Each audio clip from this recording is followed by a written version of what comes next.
안녕하세요. 오늘도 들러주셔서 감사합니다. 새벽에 들려주는 옛 이야기 시작하겠습니다.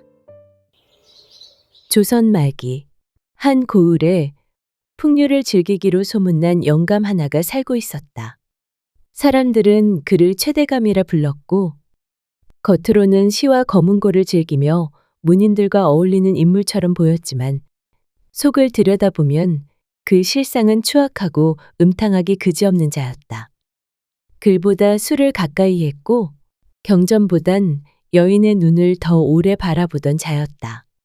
굳이 몸 고생하며 관직을 탐하느니 그저 기생집 안주와 고운 손길이 100번 낫다며 대청에서 낮잠을 자고 밤엔 풍류로 세월을 보냈다.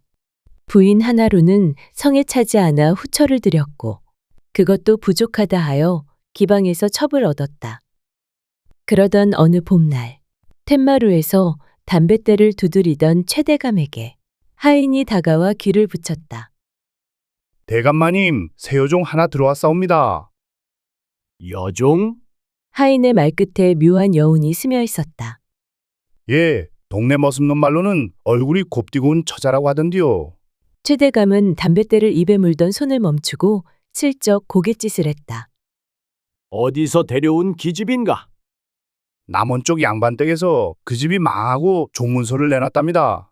최대감의 눈꼬리가 희미하게 올라갔다. 양반집 계집이라. 그럼 겉모양새 하나는 낫겠군. 그는 입꼬리를 비틀며 중얼거렸다. 어디 한번 눈도장이나 찍어볼까? 마당을 거닐던 어느 오후 햇살을 등에 지고 한 여인이 조용히 마당을 건넜다. 빛을 마주한 옆모습, 단정한 머리, 낡은 솜저고리조차 깨끗하게 입은 손길.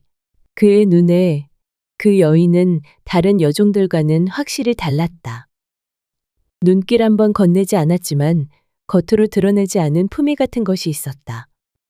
그날 저녁, 최대감은 밥상 앞에 앉아선 먹는 둥 마는 둥, 젓가락만 들었다 놓기를 반복하였다. 그 시선은 자꾸만 물동이를 들고 안채로 향하는 해월에게로 멎었다. 그리고 혼잣말로 말했다. 보면 볼수록 곱다니까. 순순히 웃어줄 때까지 내가 직접 손을 써야 하려나. 어디 여종 주제에 얼마나 버티나 두고 보자고. 마당을 스치는 바람은 여종의 오래된 기억을 건드리고 있었다. 그녀의 이름은 해월.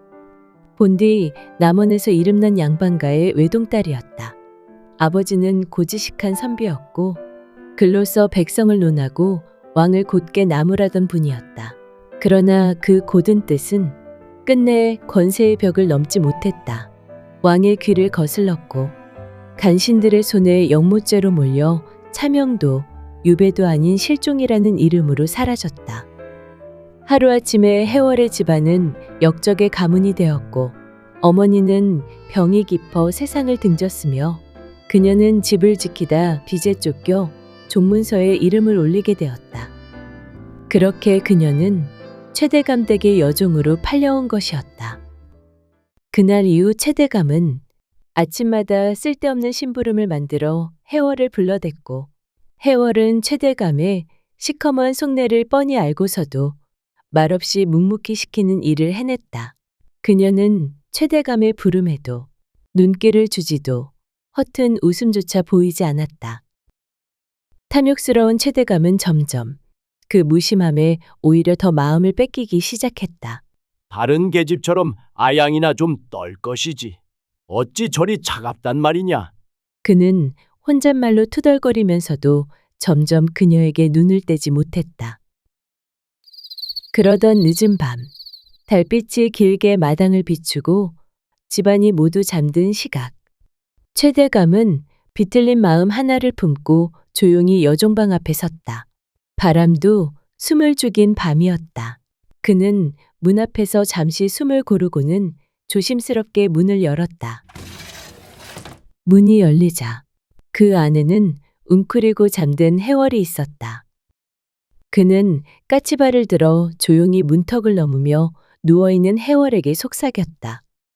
이 늙은이 마음이 외로워 그런 것이니 나를 나무라지 말아라. 해월이 눈을 뜨자 익숙한 노인의 가면 뒤 짐승 같은 탐욕이 훤히 드러난 눈이 보였다. 지금 못하는 것입니까? 아무리 제가 이 집의 여종이라 한들 어찌 대감이라는 분이 이리도 천한 짓을 서슴없이 하실 수 있단 말입니까? 하하, 내 참 기가 막혀서 네가 아직도 양반댁 핏줄인 줄 알고 사는 게냐? 그는 해월의 턱을 억지로 들게 하며 말했다. 양반이었든 종이었든 지금 네 자리는 내 집 종이다. 내가 부르면 와야 하는 종년일 뿐이란 말이다. 해월은 그의 손을 뿌리쳤다. 차라리 그 손에 죽는 것이 낫지. 저는 그따위 치욕은 감당치 않을 것입니다. 해월의 눈빛은 결연했고 그 안엔 두려움보다 먼저 분노가 이글거렸다.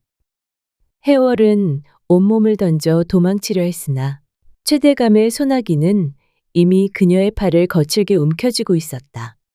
방 안의 문은 굳게 닫혀 있었고 바깥 세상은 너무도 조용했다. 눈을 감고 이를 악문 해월의 뺨 위로 굵은 눈물이 한 줄기 흘러내렸다. 그날 밤 창밖엔 비가 내렸다. 기와를 때리는 빗소리는 방 안의 숨죽인 울음과 짐승 같은 숨소리를 삼켜버렸다. 다음 날 새벽 최대감에게 짓밟힌 그날 밤 해월은 견딜 수 없는 수치와 절망에 사로잡혀 그 집을 뛰쳐나왔다. 말없이 치마자락을 꼭 쥔 채 해월은 짙은 어둠 속 산길을 무작정 올랐다. 외딴 절벽 끝 낭떠러지에 다다른 그녀는 안개 자욱한 절벽 아래를 말없이 내려다보았다. 이대로 뛰어내리면 고통도 기억도 모두 사라질 수 있을 것 같았다. 더럽혀진 이 몸 어찌 씻으리까? 모든 걸 다 잃었으니 사는 것이 죽는 것보다 못해. 한 발 내딛는 순간 누군가 뒤에서 그녀의 팔을 덥석 붙잡았다. 이보시오. 해월이 화들짝 놀라 돌아보니 거기엔 헌 도포를 걸치고 집신을 질질 끌던 초췌한 선비 하나가 서 있었다. 지금 못하는 짓이오. 해월은 그제야 주저앉아 아이처럼 엉엉 울음을 터뜨렸다. 선비는 해월이 눈물을 그칠 때까지 옆에서 말없이 기다려 주었다. 그리곤 그녀는 그 선비에게 처음이자 마지막으로 자신의 이야기를 들려주었다. 저는 더럽혀졌습니다. 죽어 마땅한 몸이옵니다. 선비는 조용히 고개를 저었다. 선비는 주변을 둘러보다가 조심스럽게 물었다. 행여 돌아갈 데가 없으시다면 일단 제 집으로 몸부터 좀 숨기시지요. 해월이 놀란 눈으로 그를 바라봤다. 선비는 급히 손을 내저었다. 오해는 마시오. 사사로이 흑심은 없습니다. 다만 최대감이라는 작자가 한 짓을 듣고도 그 집으로 도로 보내는 건 사람이 할 짓은 아닌 듯 싶어 그러하오. 잠시 망설이던 해월은 더는 물러설 곳이 없다는 듯 고개를 끄덕였다. 선비는 해월에게 자신의 겉도포를 벗어주고 조용히 함께 산길을 걸어 내려갔다. 그날 이후 그녀는 그 선비의 집에 몸을 숨기게 되었다. 선비의 집은 마을 끝자락, 뒷산이 가깝고 앞으론 개울이 흐르는 외진 곳이었다. 낡고 작은 초가였지만 해월은 그곳에서 처음으로 마음을 놓고 잠을 잤다. 아무 걱정 마시오. 산 아래 누구도 여기까진 오지 않소. 해월을 구해준 이선비는 늦은 나이까지 홀로 지내며 산속 초가집에서 글공부에만 몰두해온 사람이었다. 학식은 높되 벼슬엔 뜻이 없고 재물이나 세속에 욕심도 없는 자였다. 사람들은 그를 노총각 선비라 불렀고 그는 늘 조용히 책상 앞에 앉아 자기 길을 묵묵히 걸어가는 사람이었다. 그렇게 두 사람은 한 지붕 아래 각자의 자리에서 묵묵히 하루를 보냈다. 해월은 물 깃고 방을 쓸며 집안일을 했고 선비는 말없이 마당에 장작을 패고 책을 펼쳤다. 그 속에서 해월은 조금씩, 아주 조금씩 마음의 상처를 지워나가는 듯 했다. 그렇게 며칠이 지나고 몇 달이 지나고 해월은 종일 입맛을 잃었고 속이 메스꺼리는 증상이 이어졌다. 가슴이 뻐근하게 부어오르기 시작했고 낮은 열기와 함께 알 수 없는 현기증이 덮쳐왔다. 그녀는 장독대 옆에 쭈그려 앉아 토해냈다. 바로 그 순간 해월은 멍하니 자신의 배를 감쌌다. 설마 아닐 거야. 그럴 리가 없어. 바람에 창문이 덜컹였고 방 안은 침묵만이 흘렀다. 해월은 두 손으로 자신의 배를 감싸쥐곤 마치 벌레라도 기어다니는 것처럼 몸을 떨었다. 이 안에 저 흉악한 자의 피가 흐르고 있다니. 내가 어찌 이 아이를 낳을 수 있단 말이냐. 그 짐승 같은 자의 아이를 이 몸속에 품고 살아가야 할 바에 그냥 같이 죽는 게 나아. 해월은 이불 속에 얼굴을 묻고 소리 없이 울음을 토했다. 그러다 문득 배를 어루만지자 작은 움직임이 느껴졌다. 그 작은 움직임, 그 따뜻한 기척이 해월을 멈춰 세웠다. 해월은 마른 입술을 달싹이며 한참을 머뭇거리다 끝내 입을 열었다. 나으리, 그날 절 왜 구해주셨나이까? 선비는 잠시 말을 잇지 못하고 그녀를 바라보았다. 왜 그러시오? 무슨 일 있소? 그날 벼랑 끝에서 그냥 떨어져 죽어야 했나 봅니다. 저 쇠들감의 아이를 가졌습니다. 해월의 말에 선비는 놀라 두 눈을 부릅뜨며 숨을 삼켰다. 입술이 말라붙은 듯 당장 아무 말도 하지 못했다. 등불 아래 해월의 고개는 점점 더 낮아졌고 마른 입술 사이로 억눌린 한숨이 새어나왔다. 이제라도 제게 등을 돌리셔도 좋습니다. 비웃으셔도 괜찮고 내쫓으셔도 괜찮습니다. 해월은 떨리는 손으로 배를 감쌌다. 그러나 그때 선비는 천천히 숨을 고르더니 말없이 그녀에게로 다가와 조심스레 등을 감쌌다. 그의 손길은 따뜻했고 조용했다. 당신과 이 아이는 죄가 없소. 죄를 지은 자는 오직 그자 하나뿐이오. 감히 청하건대 그대가 허락해준다면 이 아이의 아비가 되고 싶소이다. 그대와 이 아이, 더는 세상에 홀로 남지 않게 내가 곁에서 지켜주게 해주시오. 해월은 그대로 선비의 품에 무너졌다. 처음으로 사람 품에서 흐느껴 울었다. 그녀는 더 이상 말하지 않았다. 말 대신 가슴속 깊은 응어리를 눈물로 쏟아냈다. 그리하여 선비와 해월은 조촐하게 둘만의 혼례를 올리고 부부의 연을 맺었다. 바람결이 따뜻해질 무렵 해월의 몸은 점점 무거워졌다. 그리고 어느 봄날 새벽 바람에 떨던 촛불 하나 아래 해월은 조용히 아이를 품에 안았다.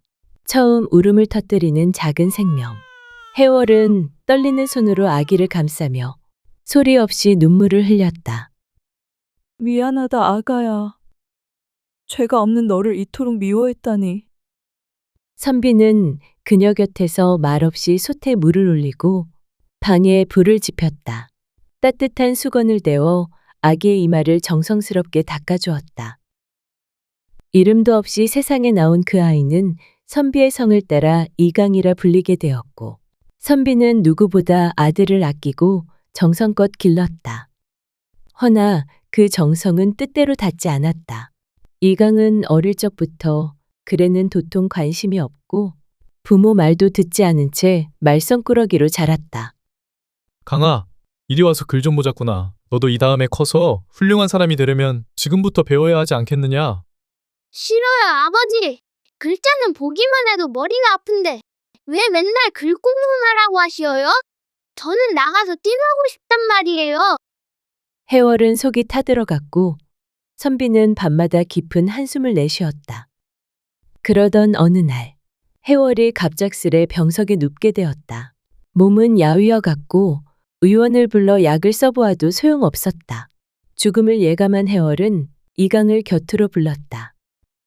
해월은 떨리는 손으로 아들의 손을 꼭 잡았다. 강아, 이 어미가 너에게 꼭 남겨야 할 말이 있다. 사실 너는 네가 아버지를 알고 있는 그분의 친자식이 아니란다. 어미가 예전 주인집 최대감이란 사람에게 욕보임을 당하고 삶을 끊으려 벼랑 끝에 올랐었다. 헌데 그날 이 선비님께서 날 살려주셨지. 그날 살아난 건 이 몸만이 아니고 내 뱃속에 있던 너까지 그분께서 지켜주신 것이나 다름없단다. 그분은 아무런 조건도 없이 나를 아내로 삼아주시고 너를 제 자식처럼 아끼고 키워주셨다. 그 은혜만은 아무리 세월이 흘러도 잊어서는 안 된다. 어머니 잘못했어요.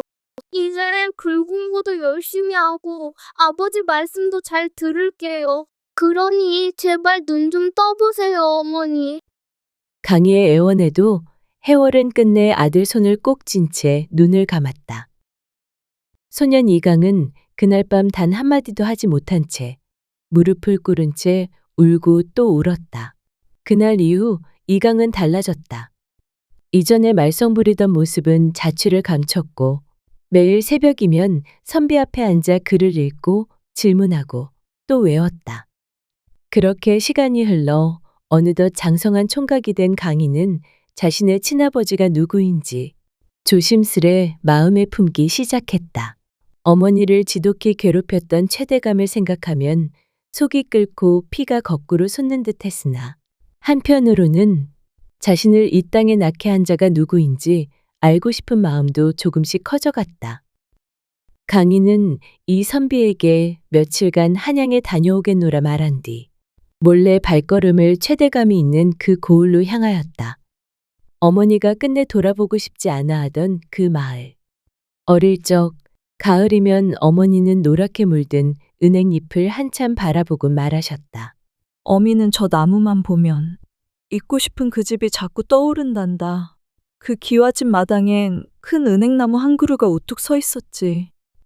그 말을 남기곤 늘 말을 잊지 못하고 고개를 돌리셨다. 세월이 흘러 그 기억을 떠올린 강희는 은행나무가 기와집을 지키고 있는 집을 찾아 나섰다. 그 말만 붙잡고 강희는 낯선 길을 묵묵히 걸었다. 그렇게 얼마를 걸었을까? 마침내 강희는 노란 은행잎이 마당을 가득 덮고 있는 커다란 기와집 앞에 다다랐다. 기와지붕은 높았고 은행잎은 마당을 가득 덮고 있었다.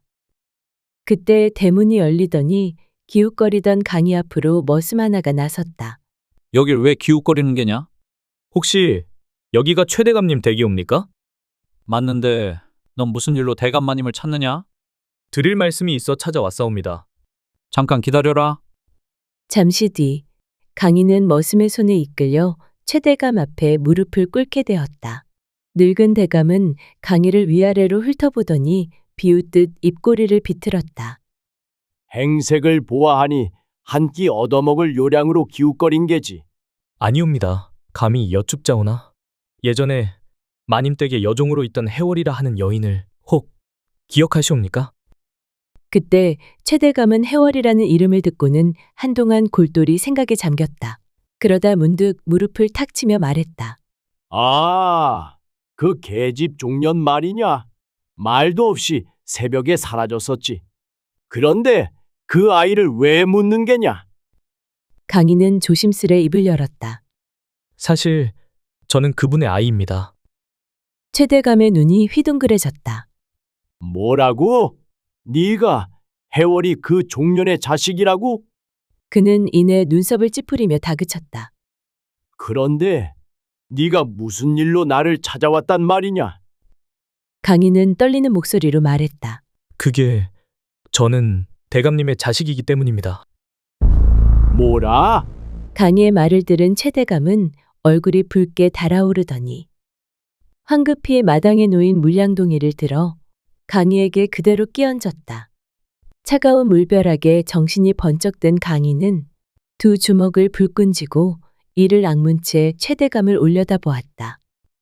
그때 최대감의 입에서는 비열하고 차가운 말이 쏟아졌다. 이놈이 어디서 말도 안 되는 소리를 짓거리는 게야? 네 놈이 여기 기웃거린 건 겨우 몇 푼 뜯어가려는 심산이었겠지. 애끼 이놈, 당장 썩 물러가지 못할까?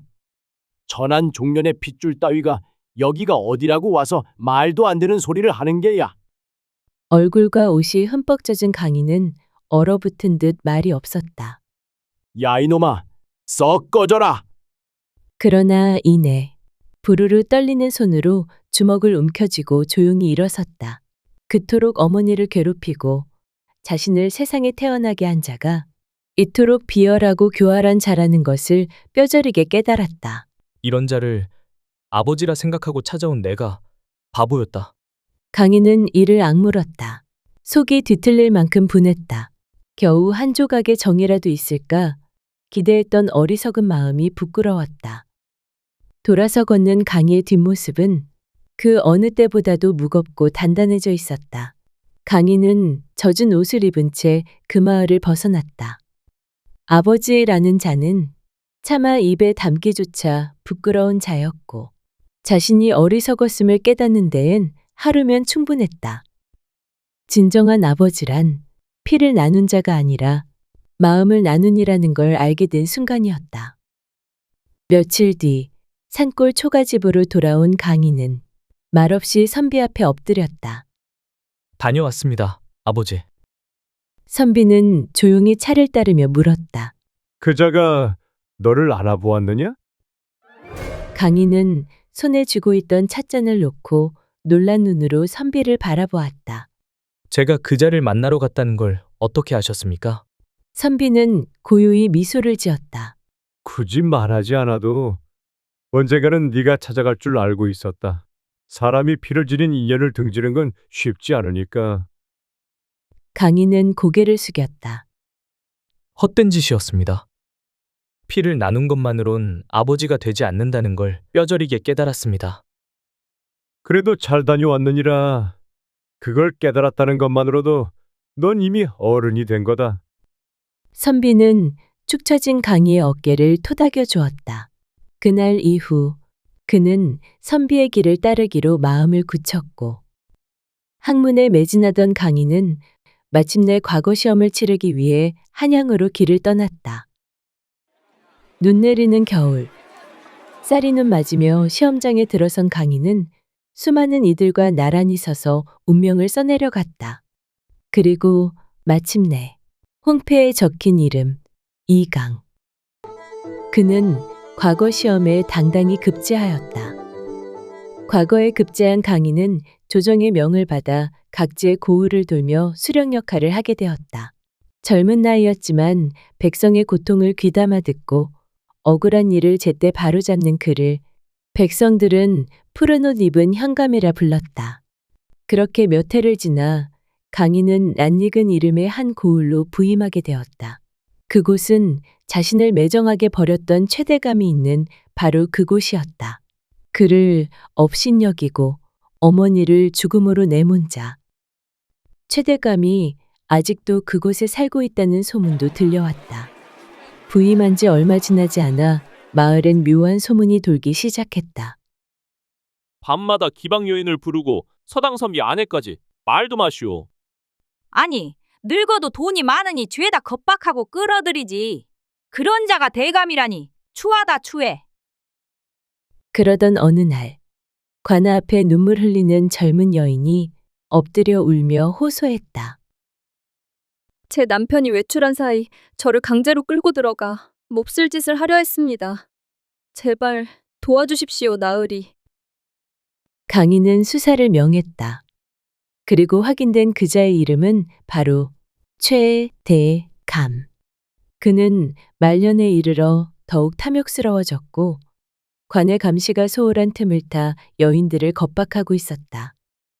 강희는 관아뜰에 사람들을 모으고 부정한 대감에게 선고를 내렸다.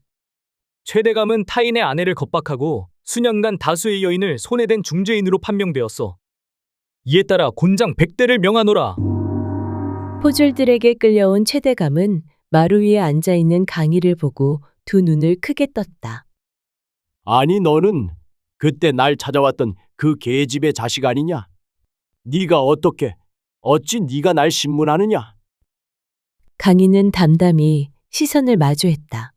네 죄를 네가 알지 못하느냐? 백성을 괴롭힌 죄도 중죄이거늘 죄 없고 연약한 여인을 능욕하고도 이토록 뻔뻔스러울 수가 있단 말이냐? 오늘 이 자리에서 반드시 대가를 치르게 하겠다. 최대감은 벌벌 떨며 무릎을 꿇었다. 내가 잘못했다. 그래도 나는 네 아비 아니냐. 그런 내가 이리 끌려와 곤장을 맞는다니.